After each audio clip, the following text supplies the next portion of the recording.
Hello नमस्कार दर्शकों, झनक सीरियल में आप सभी का स्वागत है। आज के एपिसोड में जहाँ पे हम देख रहे होते हैं कि पराशर झनक को बोलता है बस तुम जल्दी से ठीक हो जाओ, उसके बाद हम गांव में तुम्हारा जल्दी से स्वागत करेंगे और तुम इस टहरी बाबू के साथ चली जाओ, यही अच्छा मौका है। तभी झनक बोलती है आप लोग हमारा डिसीजन नहीं ले सकते हो, क्या करना है क्या नहीं।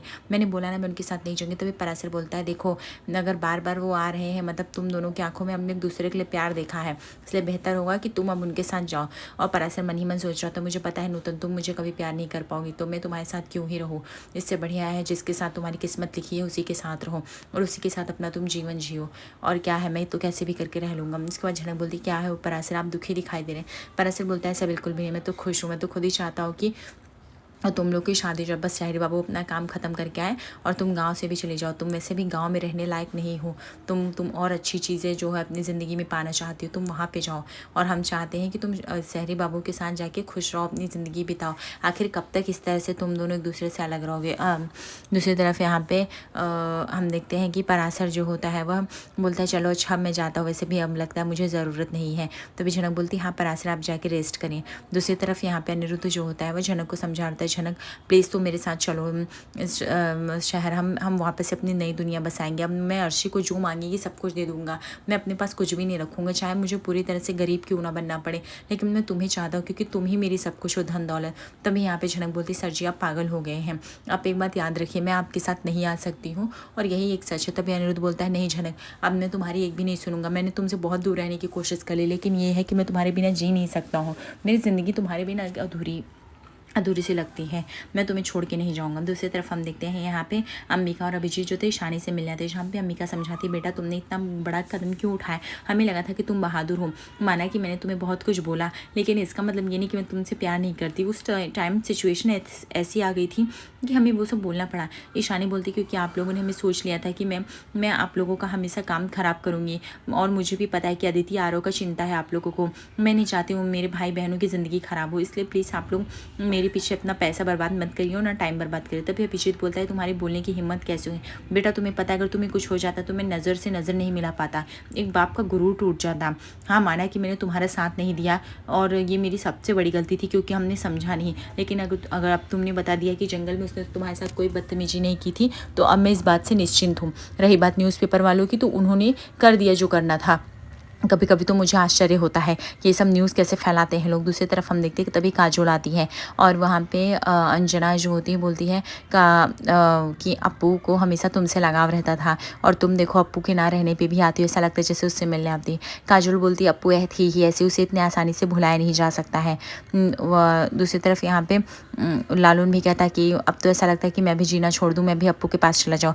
ये सुनकर जो होती है अप्पू की माँ लालून की माँ भड़क जाती है और बोलती है हाँ हाँ तू भी चला जा, वैसे भी अप्पू चली गई है और झिमली की शादी करा दी है तो तू यहाँ क्यों रहेगा, मैं बूढ़ी हूँ कैसे भी अपना गुजारा कर लूँगी, तुम्हें यहाँ पे घर पे रहने ही किसने बोला है, तुम लोग अपनी मनमानी करो। तभी यहाँ पे अप्पू के पिताजी यानी बबलू समझाते हैं कि लालून तुम ऐसा नहीं कर सकते, तुम्हें तुम्हारी माँ के लिए जीना होगा। अप्पू चली गई वो भगवान की मर्जी थी, लेकिन तुम अपनी ज़िंदगी को उसे दाव पे नहीं लगा सकते हो, तुम लोग को ये बातें समझनी पड़ेंगी। दूसरी तरफ हम देखते कि पराशर जो होता है वो झनक को गाँव में लेके आता है रिक्शे से और तभी वो रिक्शे वाले को पैसे देता है। तभी यहाँ पे झनक ज्योति सवाल उठाती है, वो पूछती है पराशर से पराशर आपके पास पैसे इतने कहाँ से आए। पराशर बोलता है वो सब आप तुमसे क्या मतलब है, आ गए तो आ गए और तुम्हारे स्वागत के लिए हमने बहुत सारी तैयारी की है क्योंकि तुम गांव में लौटी हो, तो मौत के मुंह से बच गया इसलिए तुम्हारा स्वागत तो होगा। जनक बोलती पर स्वागत की क्या बात है और बाकी सब लोग कहाँ हैं। तभी यहाँ पे पराशर बोलते बस समझ गया तुम उस शहरी बाबू को ढूंढ रही हो, वो शहरी बाबू शहर गया है तुम्हारा इंतजाम करने के लिए, उसने मुझे बोला है और तब तक 2-4 दिन के बाद वो आएगा तुम्हें ले जाने के लिए, इसलिए तुम रेडी रहना। तभी यहाँ पे झनक बोलती मैं कहीं भी नहीं जाऊँगी। पराशर बोलता है ये सब बातें हम बाद में कर लेंगे, जाना तो पड़ेगा। और दूसरी तरफ यहाँ पे पराशर के सारे दोस्त बोलते हैं और नूतन भौजी आपने जो इस गांव वालों के लिए हम कभी नहीं भूल सकते, अगर आपको कुछ हो जाता तो पता नहीं क्या होता। तभी यहाँ पे झनक बोलती मैंने ऐसे कोई कुछ भी बड़ा काम नहीं किया है और जितना भी आप लोगों की ही वजह से हूँ मैं आज जो भी हूँ यहाँ पे। अंबिका बोलती है ईशानी को देखो बेटा प्लीज़ मुझे माफ़ कर दो, मुझे गलत मत समझना, मैं थोड़े टाइम के लिए बहक गई थी लेकिन मैं तुमसे बहुत प्यार करती हूँ, कोई भी माँ नहीं चाहती कि उसकी बच्ची के साथ कुछ भी, इसलिए मैं अब तुम्हारे साथ रहूँगी और तुम जल्दी से जल्दी घर आओ, तुम्हारे मनपसंद का खाना बनेगा ठीक है, और आज के लिए बस तुम्हें हॉस्पिटल का खाना खाना पड़ेगा। अभिजीत बोलता है बेटा जो करना पड़े करूँगा, मैं तुम्हारे कॉलेज जाऊँगा लड़ूंगा ताकि तुम्हें प्राइवेट पढ़ना ना पड़े और तुम IPS ऑफिसर बन के सबका मुँह बंद कर दो, करारा जवाब दो। तभी यहाँ पे अंबिका बोलती लेकिन आप ये सब करेंगे कैसे। अभिजीत बोलता है चाहे जैसे मेरा एक लॉयर हमारे दोस्त है, मैं उससे मदद लूँगा, जितने भी पैसे लगाने पड़े मैं लगाऊंगा। तब यहाँ पे ईशानी बोलती पापा आप मेरे ऊपर पैसे मत खर्च करिए, वो पैसे आपको अदिति और आरव की पढ़ाई में काम आएंगे। तभी यहाँ पे उसके पिताजी बोलते बेटा तेरे लिए पैसे की क्या बात है, अगर मैं एज अ बाप तेरे लिए रिस्पॉन्सिबिलिटी नहीं निभा पाया तो बाप होने पर मुझे नकारा है, और वैसे भी कुछ भी हो मैं अपनी बेटी के लिए इतना तो कर ही सकता हूँ। दूसरी तरफ हम देखते हैं कि यहाँ पे अप्पू के पिताजी यानी बबलू कहते हैं मुझे आप सभी से बात करनी है। काजल बोलती मैं चाय बना के लाती हूँ। तभी वो बोलते नहीं नहीं बेटा तेरा भी रहना ज़रूरी है, बहुत इंपॉर्टेंट बात है। तभी सब लोग कहते हैं क्या इंपॉर्टेंट बात है। यहाँ पे बबलू बोलते हैं कि लालन तुमने अप्पू की एक आखिरी विश थी जो कि तुमने पूरी नहीं की। लालन बोलता है कि ऐसा तो हो ही नहीं सकता कि अप्पू की कोई इच्छा रही और मैं पूरी ना कर पाया हूँ। अप्पू के पिताजी बोलते हैं हाँ ऐसी इच्छा है इसलिए तुम पूरी नहीं कर पाए और यह बात मुझे कहनी पड़ रही है। नूतन बोलती ऐसी कौन सी बात है जो हम लोग भूल गए, भाई साहब आप बताइए ना, अगर ऐसी कोई बात है तो हम उसे पूरी करते हैं। तब यहाँ पे उसके पिताजी बोलते हैं अप्पू ने बहुत बार तुमसे बोला है लालू, लेकिन तुमने शायद उसके ये विश को हमेशा इनकार किया है, इसकी इच्छा को तुमने पूरी ज़रूरी नहीं समझा पूरी करना। अंजना बोलती ऐसी कौन सी इच्छा थी, मुझे भी नहीं याद है। बबलू कहता है वही बताने के लिए ही मैं बता रहा हूँ, और अगर मेरी बेटी की इच्छा नहीं पूरी हुई तो वो वहाँ पे भी जाके खुश नहीं रहेगी। उसकी अंतिम इच्छा तो पूरी ही होनी चाहिए, और उसकी अंतिम इच्छा सिर्फ यही थी कि तुम और लालू शादी कर लो। तभी काजल बोलती है कि ये क्या कह रहे हैं अंकल आप, काकू पॉसिबल नहीं है। तभी ये सुनकर नूतन जो होती है थोड़ी शौक होती है, बोलती भाई साहब वैसे आप जो बोल रहे हैं सही बोल रहे हैं, क्योंकि इतने दिनों से मैं भी यही बोलने की शायद कोशिश करी। तभी यहाँ पे उसके पिताजी बोलते हैं अप्पू ने कहा था कि तुम्हारी उसकी शादी नहीं चाहिए, क्योंकि काजोल ने इस परिवार के साथ बहुत टाइम स्पेंड किया, और वैसे भी लालू तुम्हें अपनी लाइफ में आगे बढ़ना होगा। तुम एक फ़ोटो की तस्वीर देख के तुम अपनी पूरी ज़िंदगी नहीं गुजार सकते। तभी यहाँ पे पराशर बोलता है और वैसे भी जब तुम इस ज़िंदगी में आए हमारी लड़कियों को पढ़ना सिखाए, काम धंधा बताए, सब कुछ करना सिखाए, इसलिए अब इस गांव में तुम्हारा स्वागत तो हम लोग तुम्हारा स्वागत तो कर ही सकते हैं। अभी चलो। तभी जनक बोलती है मुझे स्वागत की कोई ज़रूरत नहीं, आप क्यों करें।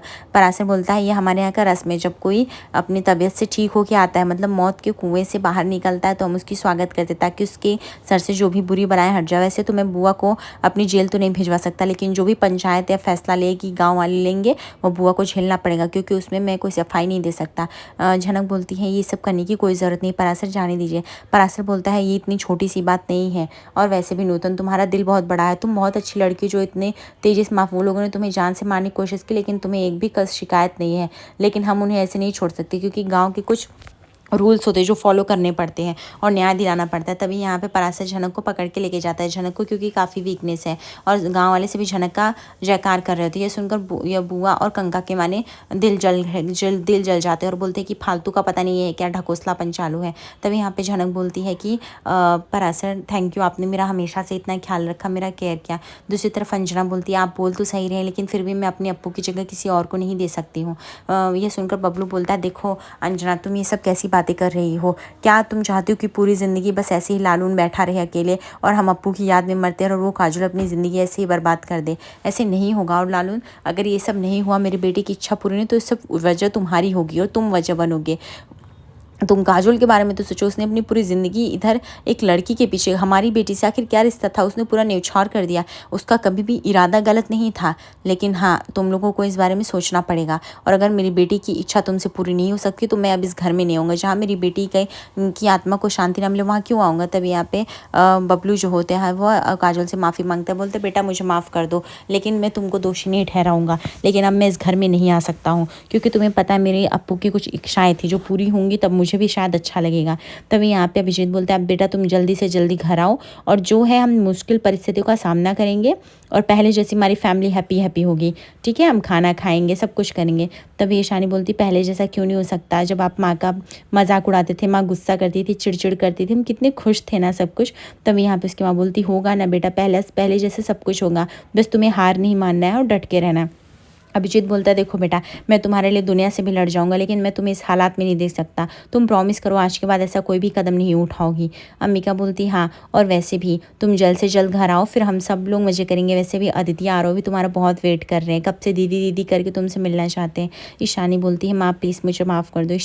अम्मिका बोलती है कोई बात नहीं बेटा, लेकिन बस तुम अपने आप को कमज़ोर मत समझना, ये दुनिया का क्या चार बातें करेंगे, लेकिन तुम्हारे पापा ने जैसा कहा है तुम्हें मजबूत रहना है, इस परिस्थिति से बाहर निकलना है। अंबिका को भी कहीं ना कहीं अपनी बातों पे रियलाइजेशन होता है। दूसरी तरफ यहाँ पे अर्शी जो होती घर को सर पे उठा लेती, चिल्लाने लगती है, बोलती आप लोगों को पता है अनिरुद्ध कहाँ गया उस झनक से मिलने, वो झनक बीमार है तो चला गया है उससे मिलने के लिए। और जहाँ पे हम देखते हैं कि शुभ जो होता है वह बबलू और अंजना से बात कर रहा होता है कि अप्पू के डेथ के बारे में।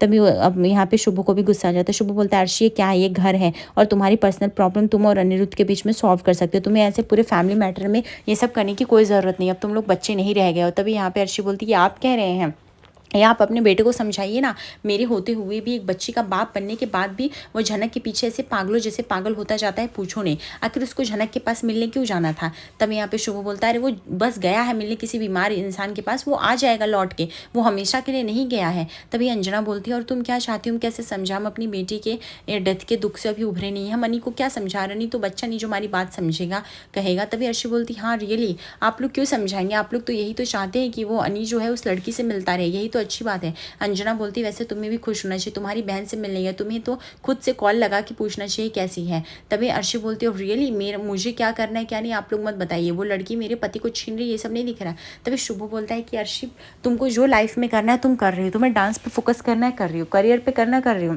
अनी से जितना और सपोर्ट कर रहा है, तुम्हें फाइनेंशियली खुश रखा है और वैसे भी रखने की कोशिश कर रहा है। इतने सालों में उसने झनक से कांटेक्ट करने की भी कोशिश नहीं की, लेकिन तुम उसको टाइम कहाँ देती हो, तुम उसको समझने के लिए कहाँ रेडी होती हो, तुम हमेशा हर टाइम पे एग्रेसिव क्यों बन जाती हो। छोटाउन बोलता है और वैसे भी अनी बच्चा नहीं कि हमने कह दिया तो वो मान जाएगा अर्शी, और तुम्हें ये सब पहले ये सब छोड़ना पड़ेगा, जिस तरीके से तुम बिहेव करती हो वैसे अनी तो चिड़चिड़ा ही मच जाएगा ना। और वो गया है ना, वो 3-4 घंटे में जब भी लौट के तुम्हारे ही पास आएगा, हमेशा के लिए तो गया नहीं, तो तुम इतना क्यों रिएक्ट कर रही हो। तभी अर्शी बोलती वैसे भी घर में और किसी को क्या ही मतलब है, आधे लोग को तो अनी वैसे ही पाल रहा है, ऐसे ही पड़े हैं। तभी अंजना बोलती तुम्हें कुछ कहने की ज़रूरत नहीं, मुझे पता है तुम हमें ही कह रही हो, अप्पू के तो डेथ के बाद हम इस घर से जा ही रहे थे, लेकिन अनी ने हमें रोका कि वो हमारा ध्यान रखेगा, हमसे जिद किया इसलिए हम रुक गए। तभी शुभ कहता अर्शी तुम जो बोल रही सोच समझ के बोलो, शायद तुम भूल गई हो आजकल आज जो भी इस घर में बना हुआ है वो दादा और बड़ी बॉडी की वजह से है, क्योंकि उन लोगों ने इस घर को वैसा समेट के रखा है, हर लोगों का इतना ख्याल रखते हैं। छोटा बोलता है और वैसे भी तुम तो कहोगी कि वैसे घर में तो हम लोग भी फ्री हैं, मैं और मीनू भी, तो तुम्हें जो कहना है तुम ही पाल रही हो, अनी पाल रहा है, तुम्हें यही सब कहना है ना।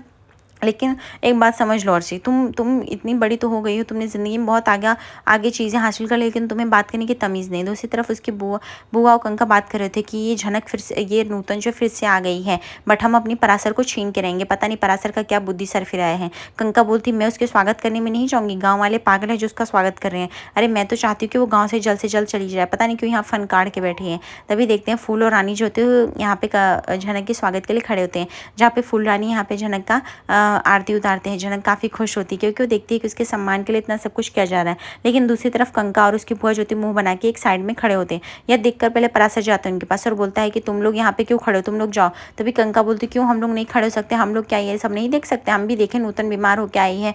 तभी परासर बोलता है सब तुम्हें देखने की जरूरत है क्या, तुम तो चाहती थी वो मर जाए ना, लेकिन वो मरी नहीं है, लेकिन बुआ तुम्हें इसका बहुत बड़ी भरपाई करनी पड़ेगी, पंचायत में और लोगों के सामने, गाँव वालों के सामने जो भी सज़ा सुनाई जाएगी तुम दोनों को मंजूर करना पड़ेगा, और यहाँ पे तुम लोग खड़े होने लायक नहीं हो, क्योंकि ऐसा कुछ काम नहीं किया जो तुम यहाँ पे खड़े होकर इस धरती पे कुछ बोल सको। वो तो नूतन की भला मानो कि उसने कभी कुछ तुम लोग के बारे में खिलाफ बोला ही नहीं। आगे एपिसोड पे से बने को लाइक और सब्सक्राइब करिए। धन्यवाद।